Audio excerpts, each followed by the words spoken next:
Man, what's up, everybody? Welcome back to another episode of EOS. It's 1090 Jake, man. I'm rocking with y'all rocking with me. And for this video, we're going to be speaking on Young Thug's new indictment and the biggest snitch inside of YSL. While things are looking bad enough for Atlanta rapper Young Thug, his case just took a turn for the worst after a new indictment was announced. Arrested back in May of 2022, Thug was one of 28 people indicted under a 56-count Georgia state RICO. Accused of racketeering and participation in criminal street gang activity, Young Thug has been identified as one of 3 founders of YSL, short for Young Slime Life. What many thought of as just a rap label would be described by law enforcement as one of Atlanta's deadliest street gangs with ties to the nationally known Sex Money Murder Gang, a subset of the Bloods. After Thug's arrest, his house will be subject to a search that recovered drugs and a machine gun, leading to 6 additional charges, 3 of which were drug related and the other 3 weapons related. These charges will be used in an additional indictment that was filed on August 5th. Since news broke of the YSL takedown, it became less of a question if anyone was going to snitch, but more so a matter of who and when. In the days following Young Thug's additional indictment, paperwork hit the internet faster than a celebrity sex tape, accusing one of YSL's shooters of snitching. A blurry picture would make its way through social media, and if anyone squinted their eyes hard enough to read it, it would state a man named Kenneth Copeland, who's more commonly known as Lil Woody, was a witness in the murder of 26-year-old Donovan Thomas, aka Peanut, a high-ranking Inglewood family blood. You wanna be right here, nigga? I got one of the biggest bloods in America with me, my nigga. You did. Atlanta, Georgia, nigga. Morning, the search is on for the person who shot 3 people, including a 14-year-old. 1 man died. All 3 victims, including a 14-year-old, were brought here to Grady Memorial Hospital, and 26-year-old Donovan Thomas was in the most serious condition, and the medical examiner's office confirmed he did not survive. A significant injury. We had at least multiple gunshots in the upper torso area. He was rushed to surgery. Thomas died at the hospital. Homicide detectives looked for bullet holes and brought in a police canine to search for more shell casings. They believe it was a drive-by shooting. That's the word that we're getting. We're trying to see if we can get any type of video to verify that. According to the DA, this murder was said to have caused 37 violent acts of retaliation, including 4 murders.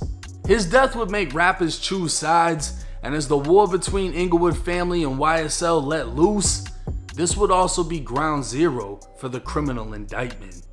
Kenneth Copeland, aka Lil Woody, was one of multiple witnesses who saw Young Thug at a McDonald's the night of the murder. Woody would tell investigators he was with Young Thug when Thug rented the car used in the drive-by triple shooting that sent fatal rounds through Peanut's chest. He told investigators he knew it was the one the suspects used and stated he was in the parking lot of a McDonald's immediately after the shooting. The McDonald's was 10 minutes away from the shooting scene, and Woody told investigators he watched Young Thug drive his white Jeep into the parking lot as 4 men got out.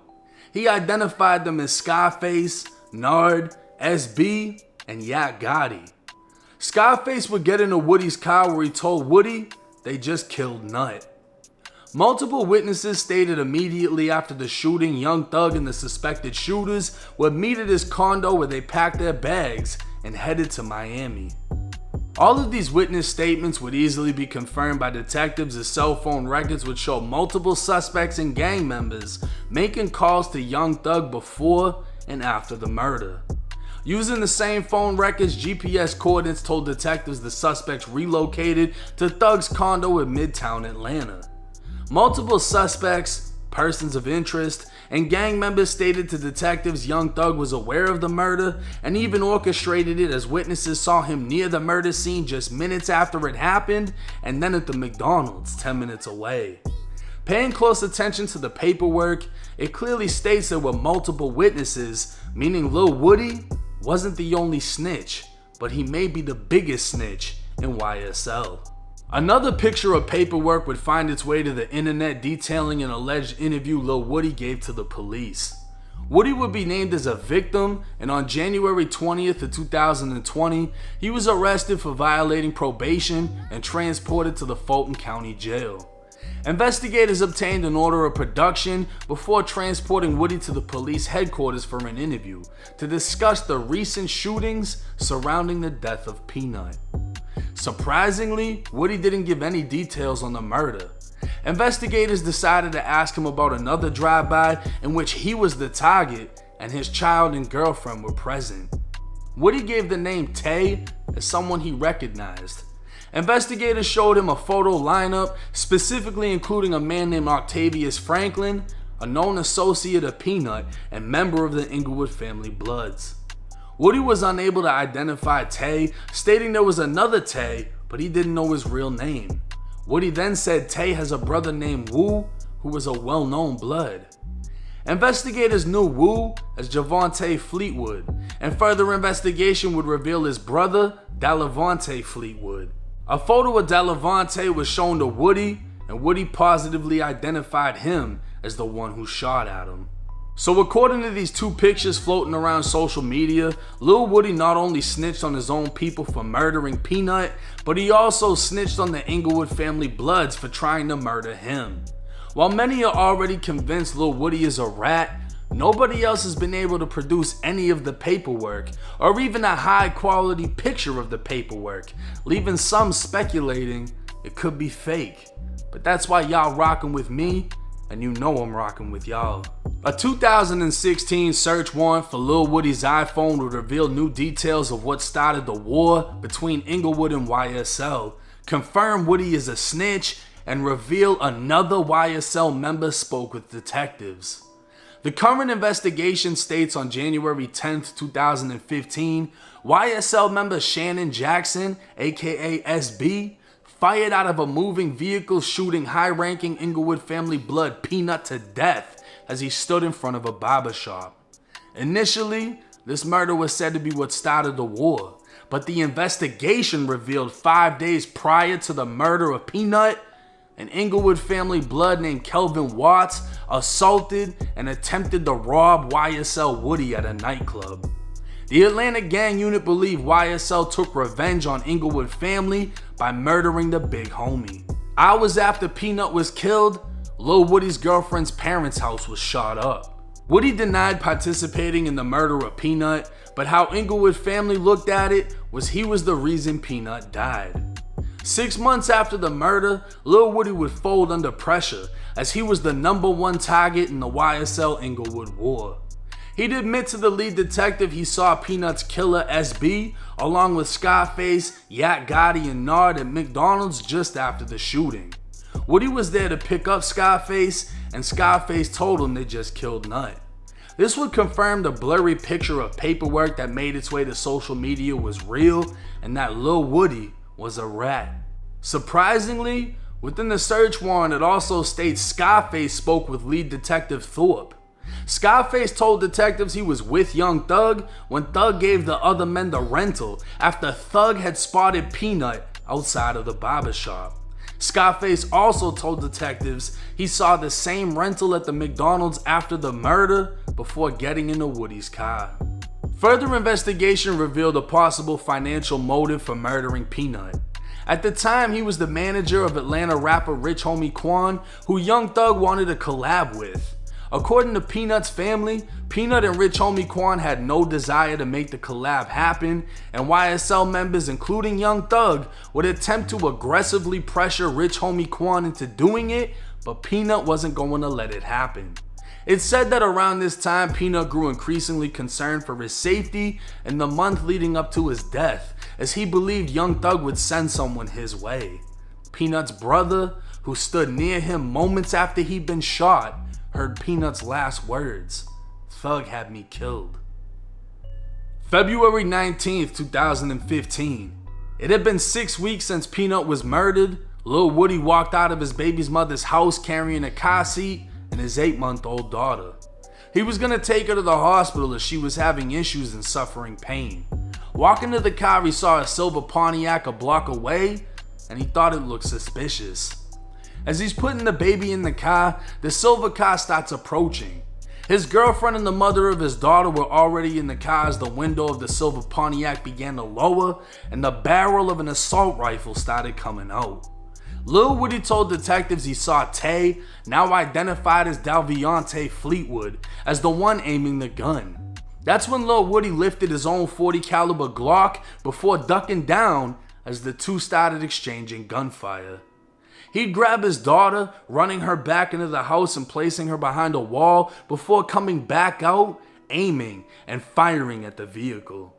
A total of 8 .40 caliber shell casings would be found at the scene, and the shooter's vehicle would crash into a house porch a block up from the shooting scene. The driver had panicked while being shot at, losing control and crashing. The shooter had been disarmed as a .40 caliber bullet struck the barrel of the rifle, going through it and destroying it, leaving the weapon unable to be fired. The men in the vehicle ran from the scene, and police interviewed Woody, who gave a full statement saying he was the target.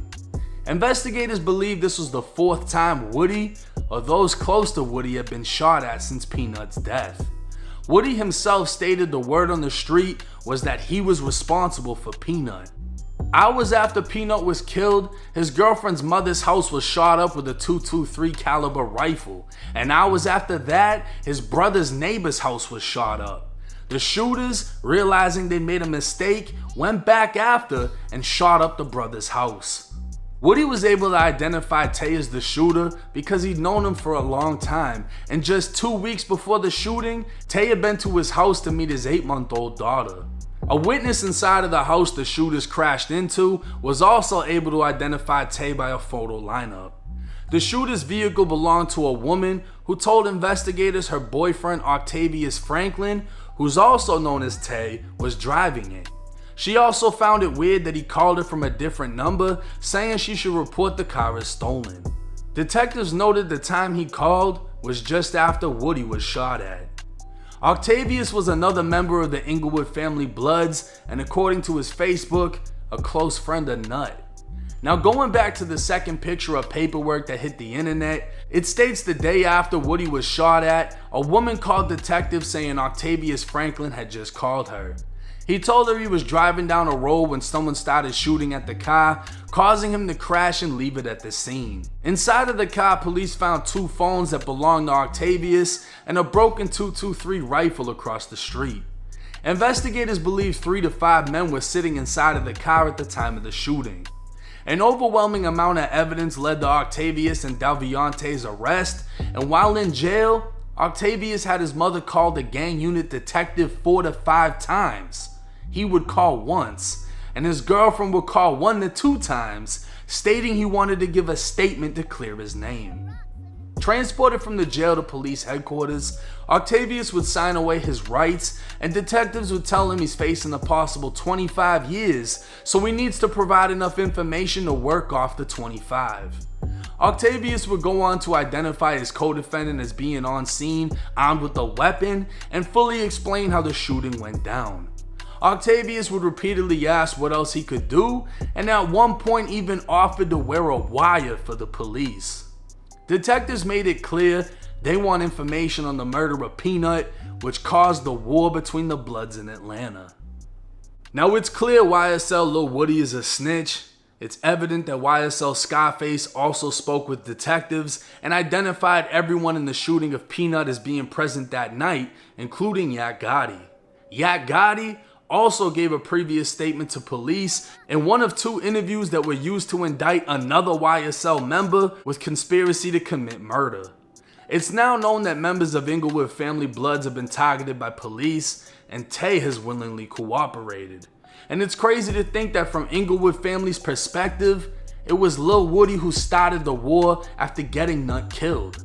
But from YSL's point of view, Nut was only killed after Woody was attacked and damn near robbed in a club by Inglewood family. In the end, Woody would snitch on Inglewood family and his own gang who was willing to go to war behind him. So for Young Thug, it sounds like too many members of his own gang, never mind the other gang, have given statements and identified him as the one who orchestrated the murder of Peanut and saw it through, as they've identified him as being in the area before and after the murder. With time, I'm sure even more statements will break the internet, as Lil Woody has been in paperwork dating back to 2016, and it's only just now coming to light. But with the pressure of these new indictments being applied, more members will be tempted to come forward. At this time, YSL's biggest snitch, Lil Woody, is an inmate within the Georgia State prison system after a plea deal for a drug conviction sentenced him to 15 years with 3 years to be served in prison and 12 years on probation. Lil Woody has not been indicted in the YSL takedown, and his earliest prison release date is August of 2023. Man, the amount of snitching in this case, given my honest opinion, Young Thug's freedom might be a thing of the past. I'm not trying to speak negatively. I'm not biased in this situation. I'm taking into account the amount of evidence they already have, the amount of witnesses they already have cooperating, who are YSL gang members, Inglewood family bloods, and just everyone else, all the miscellaneous people. And then you got to take into consideration how many people within that 28-man indictment are about to start cooperating. But with Lil Woody in the prison system, if he isn't on PC right now, he will be after this video is made, and I'd be surprised if he makes it to his release date. And if he is released on probation, his information is going to be posted on the court site, and I highly doubt they're going to let him get away. But hey, it's 1090 Jake. I'm rocking with y'all, and y'all rocking with me. Till next time.